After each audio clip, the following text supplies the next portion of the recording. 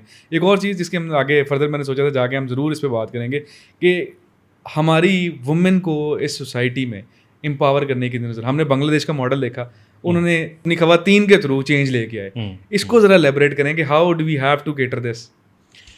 دیکھیں، خواتین ہماری سوسائٹی کا، میں بعض اوقات یہ سمجھتا ہوں کہ بعض صورتوں میں مردوں سے زیادہ اہم حصہ صحیح بات ہے۔ وہ کیوں ہیں؟ ہماری ساری ایگریکلچر لیبر خواتین پر مشتمل ایسے ہی ہے، بڑی تعداد میں، ٹھیک ہے، کیونکہ آپ کو کپاس چنتی ہوئی خاتون نظر آئے گی، گندم کی واڈی کرتے خاتون نظر آئے گی، گندم کی کٹائی کرتے پھر آپ کو خاتون نظر آئے گی، پھر آپ یہ دیکھ لیں کہ چاول کی بوائی کرتے ہوئے خاتون نظر آئے گی، مویشی پالتے ہوئے خاتون نظر آئے گی۔ تو پھر آپ اب دیکھیں، ابھی فیکٹریوں میں ہیں، بہت زیادہ تعداد ہماری خواتین کی کام کر رہی ہے، لیکن اس کے باوجود بھی ہم خواتین کو 49% ہماری آبادی خواتین پر مشتمل ہے، لیکن ان کو کتنی تربیت دی گئی ہے معاشی مواقع دینے کی اور ان اپرچونٹیز کو اویل کرنے کی۔ ہمیں کوئی جامع پروگرام نظر نہیں آتا، ہمیں بے نظیر انکم سپورٹ پروگرام نظر آتا ہے جس میں ان کو ہم کچھ امداد دیتے ہیں اور کسی حد تک ان کو کوئی ہنر بھی سکھایا جاتا ہے۔ مگر آپ اگر ایگریکلچر لیبر کی جس طرح ابھی میں نے بات کی ہے، تو اگر وہ پیسے کما بھی لیتی ہیں اس ایگریکلچر لیبر اور اپنے کام کی وجہ سے، اپنے لائف سٹاک کی وجہ سے یا فیکٹریوں میں کام کرنے کی وجہ سے، اس کے پاس کتنے اختیارات ہیں اس پیسے کو خرچ کرنے کے لیے؟ اس کو پھر ڈپینڈنسی اس کی ہوتی ہے مرد پہ کہ کیا میں یہ چیز لے لوں، اس کو اپنا کمایا ہوا پیسہ خرچ کرنے کی کتنی اجازت ہے؟ تو یہ اجازت دلوانے کے لیے ہماری سوسائٹی کو کتنا کام کرنے کی ضرورت ہے، اس کو معاشی انحصار مرد پر کم کرنے کے لیے ہمیں ابھی بہت لمبا راستہ طے کرنا ہے۔ دیکھیے، ایک اور طرح کا پریشر بھی ہماری خواتین پر موجود ہے اور خاص طور پر نوجوان بچیوں پر، کہ ان کو سوسائٹی میں ایک خاص طرح کا طرز عمل اختیار کرنے کے لیے مجبور کیا جاتا ہے۔ ان کو بتایا جاتا ہے کہ جو مرد ہے وہ طاقتور ہے، جو مرد ہے وہ خاندان کا سربراہ ہے، تم کیا لڑکوں کی طرح یہ کپڑے پہن رہی ہو، تم کیا لڑکوں کی طرح ہنس رہی ہو۔ تو ان پر یہ پابندیاں تو ہیں کہ وہ ایک خاص اٹائر میں رہیں گی اور ایک خاص طرح کا طرز زندگی گزاریں گی۔ اس سے باہر نکلنے کے لیے جو ایک لڑکی کو، ایک خاتون کو جدوجہد کرنا پڑتی ہے، ہمیں اس جدوجہد میں اس کا ساتھ دینا پڑے گا۔ جب تک ہمارے ریاستی ادارے، میں بار بار ریاست کا نام اس لیے لے رہا ہوں کہ یہ ساری چیزیں سرکاری سطح پر ان کو یہ طاقت فراہم کرنے کی ضرورت ہے، امپاور کرنے کی ضرورت ہے کہ وہ اس سماج کا اہم ترین حصہ ہیں۔ اگر ماں ایک بچے کی پیدائش کا ذریعہ بنتی ہے تو وہ ایک میرا خیال قوم کی پیدائش کا ذریعہ، وہ قوم کی پیدائش کا ذریعہ بنتی ہے۔ تو کہتے ہیں کہ بچے کی جو ابتدائی درسگاہ ہے وہ ماں کی گود ہے، تو آپ اس ماں کو تیار کتنا کر رہے ہیں کہ وہ ابتدائی درسگاہ کا درجہ حاصل کر رہے ہیں؟ بالکل صحیح۔ آپ نے اس کو کتنی تعلیم دے دی ہے، آپ نے اس کو کتنی معاشی خود انحصاری دے دی ہے، آپ نے کتنی ڈیسیجن میکنگ میں اس کا حصہ بنا لیا ہے، تو کہ وہ اتنی طاقتور ہو جائے کہ وہ اپنے بچے کی ابتدائی تربیت کا کردار ادا کر سکے، وہ تو ہمیں نظر نہیں آتا ہے۔ تو یہ تو کسی خاتون کی انفرادی صلاحیت ہے کہ وہ اس مشکل صورتحال میں بھی اپنا راستہ بنا لیتی ہے اور وہ سروائیو کر رہی ہے، اور پھر اس بچے کی تربیت بھی کر رہی ہے جس نے کل آنے والے وقت میں ہمارے ملک کو آگے لے کر چلنا ہے۔ تو میں تو سمجھتا ہوں، میں سلام کرتا ہوں ان ماؤں کو، ان خواتین کو جو کہ معاشی ترقی میں اپنا کسی حد تک، جس حد تک وہ کر سکتی ہیں وہ کردار ادا کر رہی ہیں، اور بچوں کی تربیت میں بھی اپنا کردار ادا کر لی ہیں، لیکن ان کو مزید مواقع دینے کی ضرورت ہے، ان کو مزید حوصلہ دینے کی ضرورت ہے، ان کو زندگی کے ہر شعبے میں آگے لانے کے لیے ایک push چاہیے وہ ہے. چاہیے وہ صلاحیت تو ان میں ہے, لیکن جیسے ان کو وہ سیفٹی چاہیے, وہ سیکیورٹی چاہیے, چاہیے. اور وہ مرد نہیں دینی ہے. جب تک مرد اس کو وہ اسپیس نہیں دے گا تب تک یہ ممکن نہیں ہے. بالکل ٹھیک آپ نے بات کی ہے کہ خواتین کو مواقع دینے کے ساتھ ساتھ ہمیں اپنے مردوں کی تربیت بھی کرنی پڑے گی کہ آپ کو یہ بات ایکسیپٹ کر لینی چاہیے کہ ہماری خواتین کسی حوالے سے بھی دنیا کی دوسری خواتین سے کم نہیں ہیں, بس انہیں مواقع ملنے کی ضرورت ہے. ایسی سر میں چاہوں گا کیونکہ یہ زیادہ تر جو ہم نے آج ٹاپک ڈسکس کیا نا, یہ ہمارے سال میں صرف ورلڈ پاپولیشن ڈے, مدرس ڈے, ان چیزوں کے اوپر ہوتا ہے. تو I want your message for the people in the audience کہ کیا ہمیں کرنے کی ضرورت ہے, اور کیا ایک کلوزنگ کے اوپر آپ کیا میسج دینا چاہیں گے. ایک فرد کو چاہے وہ لڑکا ہو چاہے وہ لڑکی ہو, پری میرٹل کاؤنسلنگ یہ بڑی امپورٹنٹ ہے. اگر شادی سے پہلے ہم ان بچوں کو, ان خواتین کو, ان لڑکیوں کو اور ان لڑکوں کو اس بات پر تیار کر لیں کہ ایک جو فیملی, صحت مند فیملی ہے, اس کے تقاضے کیا ہیں, بطور باپ اس کی ذمہ داریاں کیا ہیں, بطور ماں اس کی ذمہ داریاں کیا ہیں, اور وہ اپنی ذمہ داریوں کو کس دائرے میں رہتے ہوئے بہتر طرح سے نبھا سکتے ہیں.